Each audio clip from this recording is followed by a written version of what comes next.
All right. Well, hi there, Worldview class. It is once again, Dr. Bruce. That's me. So, hope you're well, and just want to bring you up to speed on a couple of things moving forward over the next couple of weeks. So, let's see. First things first. So, once I'm done with this, I'm going to be posting the questions for Brave New World. That I handed those out on a sheet back in early March before all the craziness erupted. And so it's possible that some of you don't have those sheets, but the vast majority of the class needs to respond to those questions because they did not choose to respond to the Camus, the plague questions, which is fine. So I will post the sheet on the Converge resources page, and you can access them there and just be looking for that. Remember that everyone has to read Brave New World by Huxley. And for those who did not answer the plague questions, they must answer the Brave New World questions. Okay, so pretty straightforward assignment, but I just wanted you to remember that. As always, for the remaining groups, you are, remember, submitting individual 5-minute videos on the films that you would have done as a group if we had still been together this semester. So just stay up to speed on those. Remember to post those to YouTube and then provide me with the link. And as I have been doing, I will then post those to the Converge page for all the students to access. And I'll just keep doing that. Let's see, the other thing. My plan is probably Friday. I will be posting a final exam review guide, which will be very similar to the midterm exam review guide that you guys used as far as the format is concerned. So just be looking for that, and that'll give you, it'll either be Friday or Saturday. It may be Saturday. There's no, I haven't set a time for it, but Friday, Saturday, I'll be posting that for you to access on Converge, and you can start studying for the final. And then I will give you some more guidelines regarding what the final exam,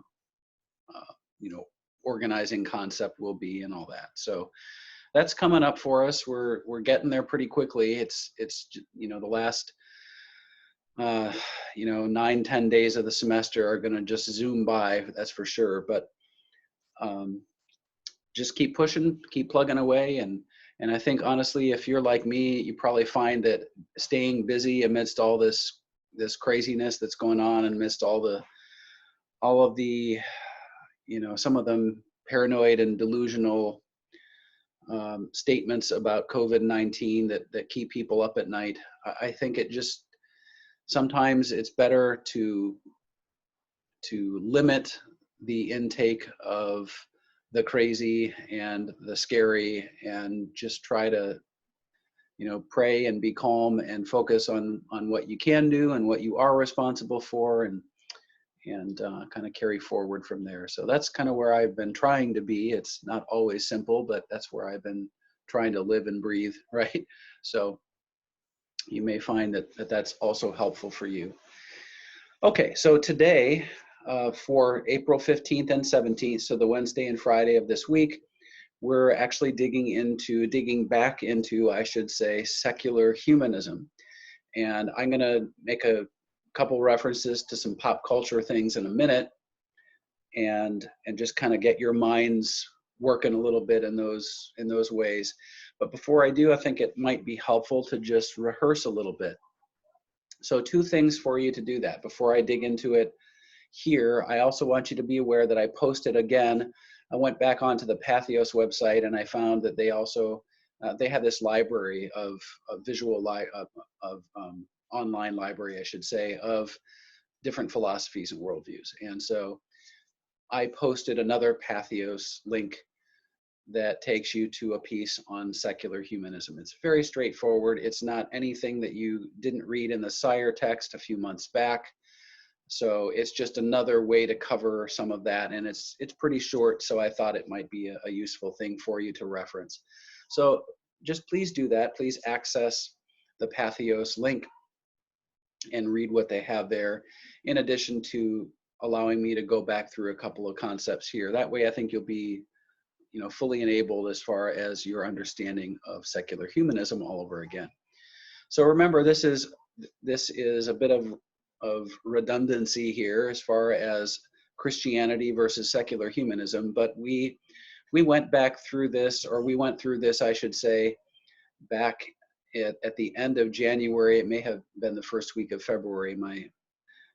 Everything's kind of running together in my memory right now as far as the first part of the semester, but we did cover this and spent at least a good portion of a class period on it. So just a reminder that we have this interesting scenario here, and this is the reason I want to cover this again, is to remind you that, you know, the secular humanist perspective is sometimes believed to be kind of conflated with a Darwinian naturalist perspective.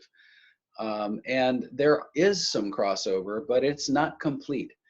And I think that there are actually some interesting similarities, or at least seeming similarities, between a Christian view and a secular humanist view.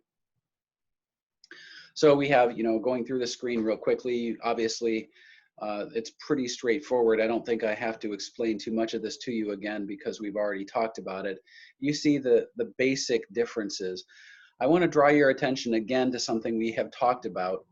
So you see that the second point, it talks about the Christian view being that the God of the universe oversees what he has created, and that he is the one who is responsible for defining reality and truth, and we're supposed to align ourselves. But remember, the humanist perspective is going to be very different, in fact, almost directly opposite, that we human beings are in charge of our own realities and destinies, and that we define truth for ourselves. But the third point is one that we talked about that I want to remind you of.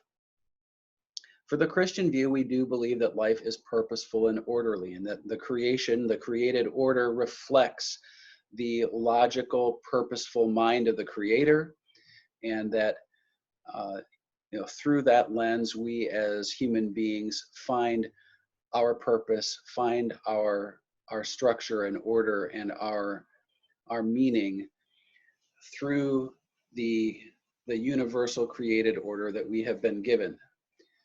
And our job, really, if we want to say it that way, one of our key jobs is to locate reality and truth and purpose, and then to order ourselves along those lines, to be responsible and to pursue as much as we possibly can, to pursue a life that is in alignment with that order and that purpose and that truth and that logic.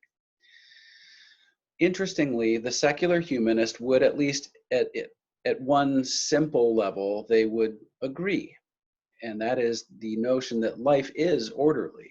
That the secular humanist typically is going to agree with that part of the statement, because there's no way for a secular humanist to deny, as committed as they are to order and structure and logic, there's no way that they can deny that the universe around them conveys a very real semblance of structure and order and logic. And so that's actually very true. But the difference, of course, is that the belief is oriented around a very materialistic conception of the universe, thus aligning it in many ways with Darwinian naturalism, and also this very narcissistic human focus, whereby everything that we experience as human beings can be explained by us human beings, or at least we can begin to explain it as human beings. So it's defined by logic and inquiry, and the difference being for the secular humanists that they would regard what we believe as mere mythology, and therefore catastrophically counterintuitive and counterproductive for a human being to allow themselves to believe in such nonsense. So the secular humanist would regard, theism in all its forms, but certainly Christianity. The secular humanist would regard the theistic Christian perspective as pretty outlandish, foolish, naive, maybe quaint at some level if they're trying to be sort of kind, very condescending. But I've encountered a number of secular humanists over the years, and this is a constant commentary where the statement is, well, you know, you just constructed your false reality in this mythological belief in a higher power and a higher being, but really all that's doing is holding you back. Similar conversations perhaps with existentialists and others too. Remember the fourth element down on this page. We believe that truth, as it has been defined by the creator of the universe, that it actually is not just binding for some people, that it's not just dependent upon whether or not a human being believes in that reality, but that in fact the creator of the universe and the universe itself that he created, that these are realities that exist for all human beings at all times. And there really is no there's no purpose in attempting to deny that or move around it. And so once again, our responsibility is to be in alignment. Whereas the secular humanist perspective is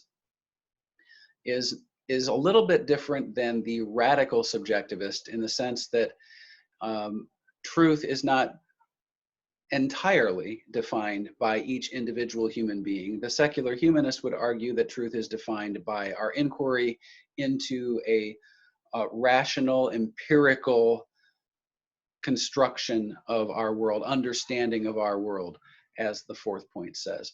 I think the key element is definitely the fifth. Human beings discover, right, and live according to God's laws. We as Christians understand that it is our responsibility, as I've just said here, to do our best to understand both God and the world that he created, to understand our place in it, to understand one another, and to also, through prayer, through contemplation, through the life of the mind, in understanding that world and in understanding more and more about our creator and his relationship to us, that we do our very best to prayerfully align ourselves with his laws, with his wishes, with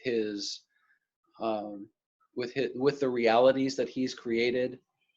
And that we also, of course, this is part of the theological connection here for us, that we are also trying to align ourselves as much as we possibly can with God's will, which is not always an easy prospect, as we well know, but something to be in constant prayer about, trying to be in alignment.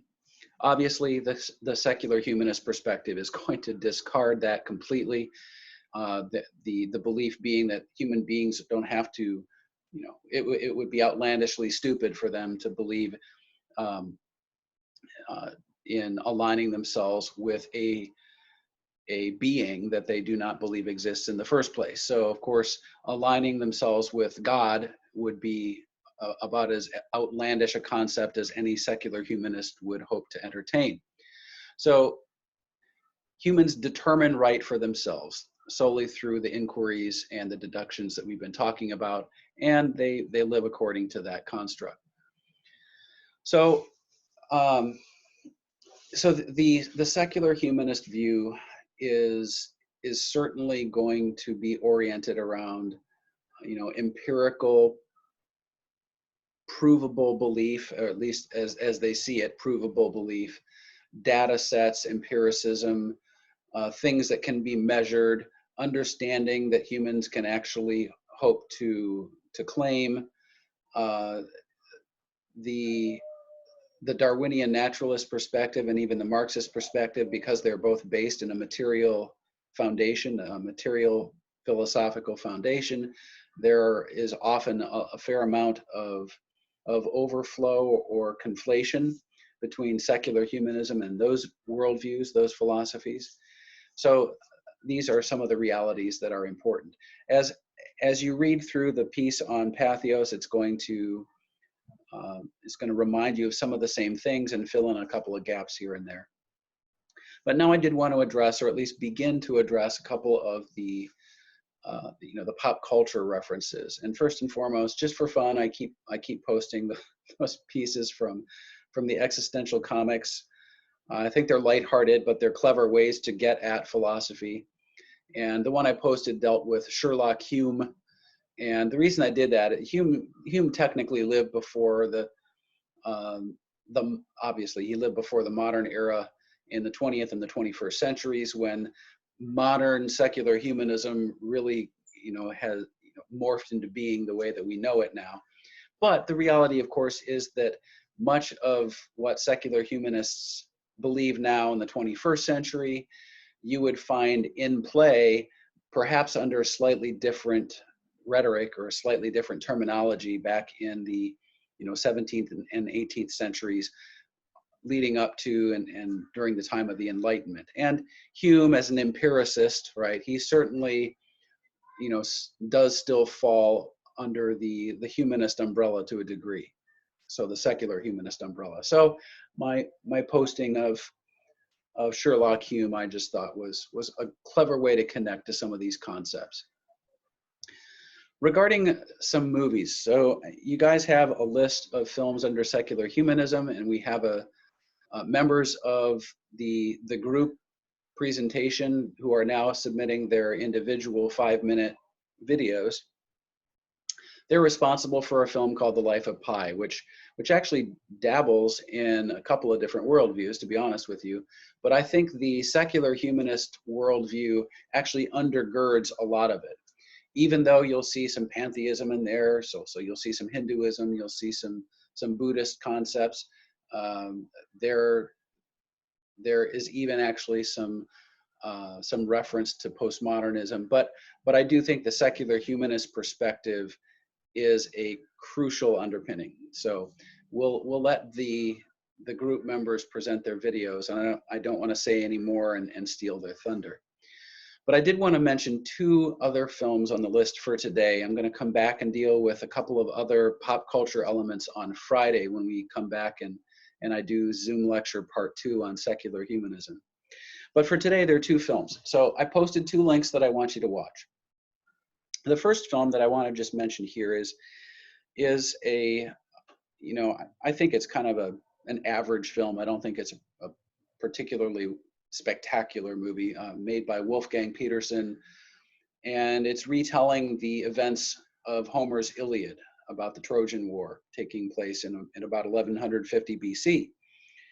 And an actual war, by the way. And if you've ever taken a masterpieces class or a classics class of some sort, Western Civ, sometimes we have focused on the Iliad for a time in my sections that I used to teach in that particular class. So Homer in the Iliad is doing some myth making, but he's doing it. He's connecting his mythology, his idealistic displays. He's connecting them in a historical fashion. So the Trojan War actually did take place, and the Greeks and their allies fighting against the Trojans in that part of the world near what is now modern day Turkey and Asia Minor. So, in Homer's construction, he is very purposefully integrating the gods, and he's integrating the very real parts that they are playing in this human epic story. So it's actually not just a human epic story at all. It's actually an epic story that includes both humans and gods. And the references throughout are certainly there, and you have actually certain gods in the Greek pantheon who are helping the Trojans, and certain Greek gods in the pantheon who are helping the Greeks, and who favor certain individuals in both armies, whether it's Hector for the Trojans or, say, Achilles for the Greeks. And throughout the original story, of course, the thing that you would notice is that the gods are not on the periphery. They are not to be disregarded. They are actually supposed to be at the very front and center, especially as they relate to their chosen heroes, their as they watch over them and allow them to win glorious battle and all the rest. Okay, so flash forward to a very different take on the Trojan War through the lens of Wolfgang Petersen's story. Now, it is true, if you watch the film, if you've seen the film, so you've got Mr. Buff Brad Pitt, by the way, playing Achilles in the movie, and he's okay. It's not, Brad Pitt's a very talented actor, to be honest with you, but that's not actually his best role or anything. He's convincing enough as he needs to be. Kind of one-dimensional in some respects as a representation of Achilles, but still,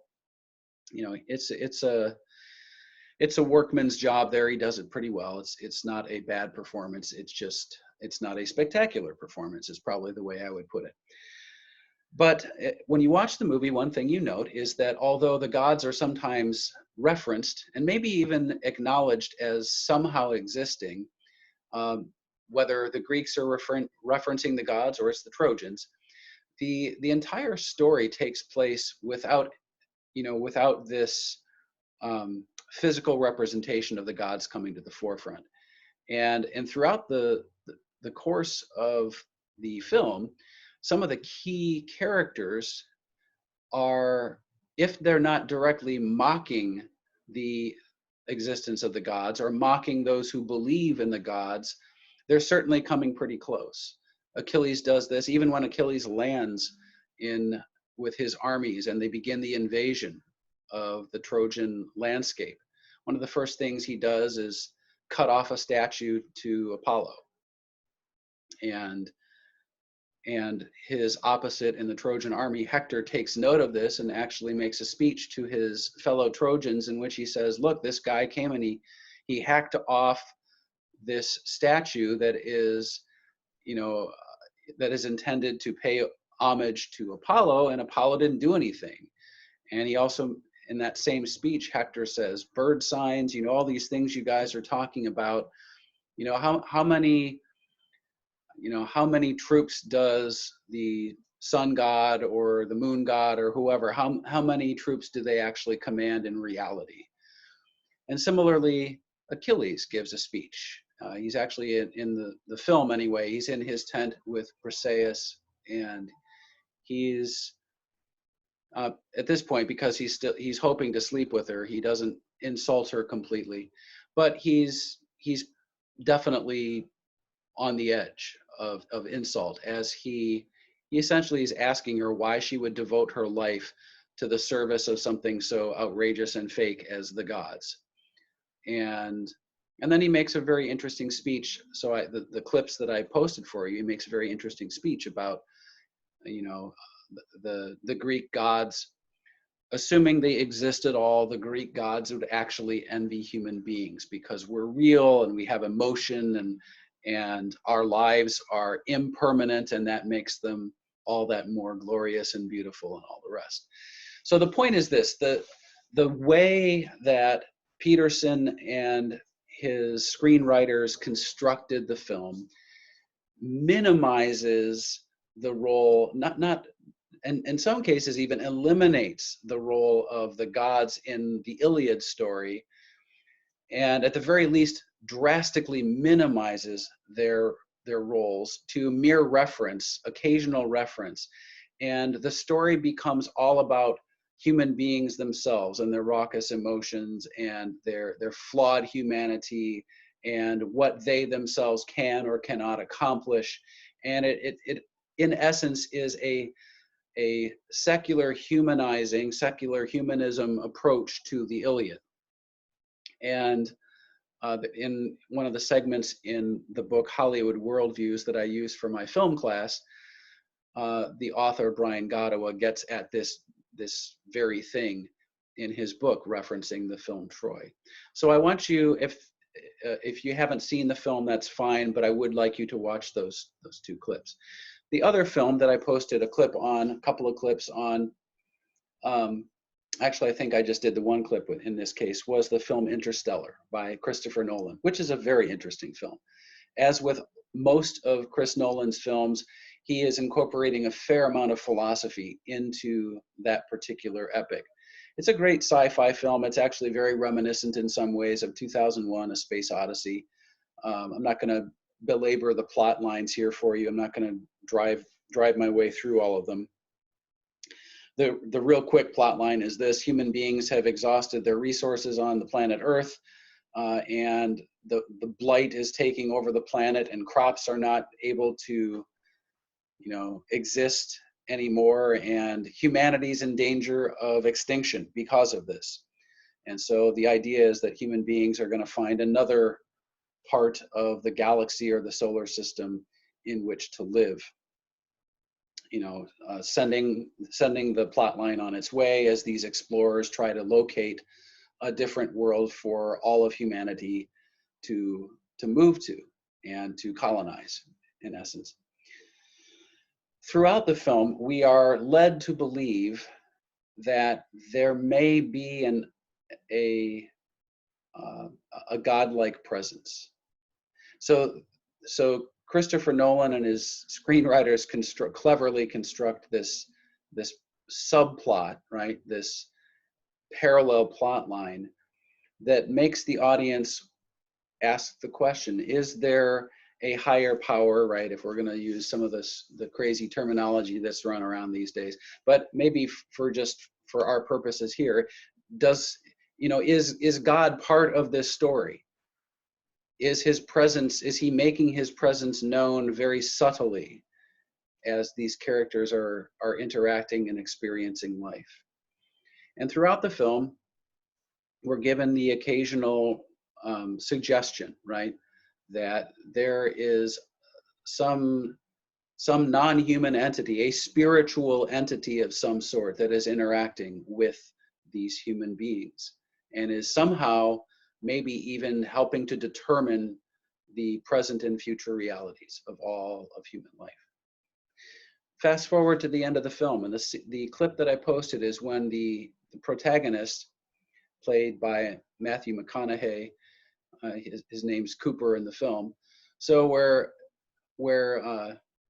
Cooper wakes up after he's ejected from his spacecraft, and then he goes into this strange tesseract and somehow is able to interact through another dimension with his young daughter back at a point way in the distant past at that moment of the film. And it's it's probably the weakest part of the film as far as critics and audiences were concerned, because it was just hard to buy in and to believe, in what he was suggesting. But in the end, what Christopher Nolan does in Interstellar is he says, forget about all that God stuff. Human beings saved themselves. Human beings were entirely responsible for the saving of their own present and future. And when you get to the end of the film and Cooper wakes up in this space station near Saturn, it is all revealed to him that his capacity to interact from across dimensions with his daughter allowed her to figure out all the mathematical equations that helped save humanity, in essence. So I'm not going to go through every plot line here, but it is a thoroughly secular humanist approach. It is the critical philosophical underpinning to that film. Again, a very good film. I hope that you do watch it. It's worth watching. It's a really interesting film. And that's, again, one of my major points for you guys in this class, whether it's TV or movies or music or whatever it may be. I don't want you to seal yourself off. I want you to engage, and I want you to be able to spot these ideas where they exist. And I think that's actually really critical. So that's it for right now. Please do go back, read through the Patheos piece, watch those clips, and just stay up to speed on this stuff, and obviously keep watching the film reviews that you need to complete, and keep submitting those to me. I've really enjoyed reading them, so I'm hoping to get a number of last reviews here as we move through the last sequence of the course. But I think that's it for today. I will post a part 2 to the secular humanism pop culture Zoom thing on for Friday the 17th, so be looking for that. But as for now, I'll be continuing to pray for you. I hope you're well. I absolutely miss seeing you guys more than you probably understand, maybe. I don't really know. But you know, professors and their students, especially at Christian universities, there's a special bond, I think, even if students are only taking a single class from a professor. And the subject matter that we've been trying to hone our minds around and trying to, you know, really connect with this semester, I think because of the material and because I'm me and you're you, I do feel that we've had a certain bond, and I do miss seeing you. So know that I'm praying for you as I always do on my rotating basis with all my students, and thinking about you. Hope you're well. Don't hesitate to email me if you have any questions about things, but I think you're probably getting pretty well set, and we're going to get through this semester and through this crazy COVID-19 virus scare and move on with life. So blessings upon you all. I'm praying for that, and you know, may the Lord continue to bless and keep you. And I will connect with you soon. Have a good rest of your day. Bye.